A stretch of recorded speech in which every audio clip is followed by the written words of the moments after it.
You're using the wrong mix. Your tomatoes are stunted, your basil is yellowing, and you're blaming the plant.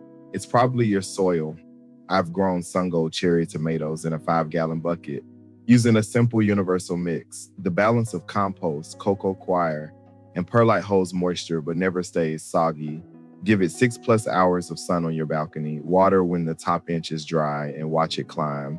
You'll get handfuls of sweet fruit every few days, not just a few at the end of summer. But if you pack this mix too tightly, you'll cut off air to the roots. Fluff it gently as you fill the pot. Now, if you're dreaming of a fragrant herb planter, you need a completely different recipe. You've bought the wrong mix before. It compacts, your plants stall, and you wonder what you did wrong. Today, 7 proven recipes, each one solves a specific container problem. We'll start with the universal mix for your tomatoes and peppers, then a fast draining one for herbs that hate wet roots, a recipe for endless salad greens, a budget-friendly option that actually works, and a way to refresh last year's soil without starting over. No fluff, just what I use on my own balcony and why. Let's start with the workhorse. The universal vegetable mix, 2 parts compost, 1 part coco coir, 1 part perlite. This is for your tomatoes, your peppers, your cucumbers. It holds moisture but drains freely. Your roots get air and water in balance. A 5-gallon bucket is your minimum for a Sungold cherry tomato. For longer season crops like cucumbers or zucchini, step up to a 10-gallon fabric pot. The extra volume keeps the mix from drying out mid-July. Fabric pots also air prune the roots, which prevents compaction as the season goes on. Give it 6 or more hours of direct sun. At planting, mix in a 1/4 cup of slow-release fertilizer. It feeds for months. This mix gives you the foundation for real yield. Enough for salads twice a week from a single pot. Warning, do not skip the perlite to save a few cents. Without it, the mix compacts by midsummer. Roots suffocate, your yield can drop by half. Fix, just add the perlite. It's cheap. Now, if you're growing rosemary or thyme next to those tomatoes, they need the opposite. They hate wet feet.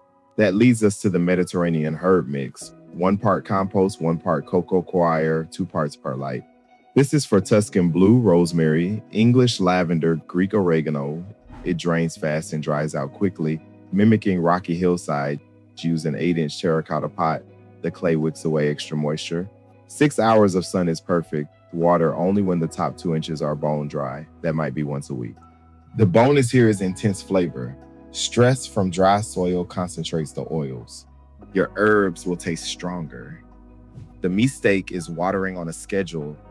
If you water when the soil is still damp, root rot sets in, the plant wilts and dies. Fix, always check the soil with your finger first. Leafy greens are the opposite story. They want constant moisture and cool roots. That's our next mix. 2 parts compost, 1 part coco coir, 1 part vermiculite, plus a handful of worm castings. This is for butter crunch, lettuce, space spinach, arugula, same mix, same ratios. Kale, Swiss chard, and baby bok choy all do well in it too. Any fast-growing leaf crop that wants consistent moisture and shallow depth belongs here. Vermiculite acts like a sponge holding water right in the root zone. A shallow window box 6 inches deep is ideal. You need surface area, not depth. 4 to 6 hours of sun is enough. This mix lets you water less often in summer heat. It supports fast, tender leaf growth. You can succession plant. Just add a tablespoon of worm castings per square foot between sowings. It recharges the mix for another crop. Warning, don't use vermiculite alone in cheap soil. It can become waterlogged and cause damping off. Fix, always build on a compost base. Not every pot needs premium ingredients. If you're filling a large planter, the budget mix makes sense. 1 part commercial potting soil, 1 part compost, 1 part coarse sand or perlite. This works for herbs, greens, and flowers. It opens up dense bagged soil, adding life and drainage. A 25-gallon balcony bed becomes affordable to fill. Use it for plants that aren't heavy feeders. It's perfect for a pot of Genovese basil on your doorstep. That said, be specific about what light feeder means. Tomatoes and peppers hitting peak fruiting in July will exhaust this mix by August. Keep the budget blend for herbs, greens, and annual flowers, not for your main fruiting containers. The critical warning, never use a moisture-controlled potting soil as your base. Those polymers hold too much water, you get yellow leaves and rot. Fix, read the bag, buy standard mix. What about the soil already in your pots from last year? You don't have to throw it out. Let's refresh it. Scrape off the top 2 to 4 inches of old soil, mix a new top layer, 1 part compost, a handful of worm castings, a tablespoon of slow release fertilizer, water it deeply and let it settle for a week. This reactivates the biology and adds fresh nutrients right where new roots will grow. It's perfect for a large established strawberry pot you don't want to dismantle, saves money and effort. Think of the top layer as consumable like the oil in an engine. The structure below is intact. The nutrients are what's spent. Refresh it every season and the same pot keeps producing for years without ever being fully disturbed. The mistake is planting immediately without letting the new layer integrate. The fresh nutrients can be too strong on direct contact. To fix, give it that week to settle. So which of these matches what you're growing this season? Are you setting up for tomatoes or refreshing an old herb pot? You're halfway through, 5 mixes down, 2 to go. If this is the kind of practical content you want in your feed, a subscribe takes 2 seconds and costs nothing. Quick question before the last 2. Do you build your mixes from scratch or start with a bagged mix and amend it? Drop your answer in the comments. I read every one. Up next, 2 specialty mixes, one for blueberries, which need acidic soil. Most standard mixes cannot give them. One for root vegetables, so your carrots grow straight. If you're growing blueberries in a pot, you need a special mix. Standard soil won't cut it. This acid-loving berry mix is built for them. The recipe is 1 part peat moss, 1 part compost, 1 part perlite. Add a half cup of soil sulfur or use coffee grounds per 5 gallons to push the pH down. Blueberries need a pH between 4.5 and 5 p. Moss naturally acidifies. Perlite keeps the roots from sitting in water, which they hate. This mix is perfect for dwarf varieties like Top Hat blueberries or the Bushel and Berry series.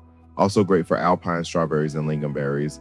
Alpine strawberries earn special mention here. Their preferred pH around 5.5 to 6.5 is slightly less acidic than blueberries, but still out of reach for standard mix. They fruit nearly continuously from summer into fall and never need a second plant for pollination. Use a 10 to 15 gallon pot for blueberries. They need room. For alpine strawberries, an 8 to 12 inch pot or a strawberry jar works. Test your mix's pH with a cheap meter before planting.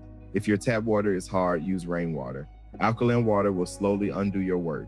The big mistake is using a regular potting mix. Your plant will grow, but leaves turn yellow between veins, and you'll get almost no fruit. The fix is to mix it right from the start. Now, for a completely different challenge, long root vegetables like carrots and beets. They need a mix that lets roots dive straight down without hitting anything. This loosening mix is 2 parts compost, 1 part coco coir, 1 part coarse sand or fine pine bark. Sift everything to remove every last stone. Carrots fork and twist the moment they hit a pebble or a hard clump. This mix is uniform and friable all the way down. The sand prevents compaction. Choose short-rooted varieties for containers, Paris Market, Chantenay, or Danvers half-long carrots.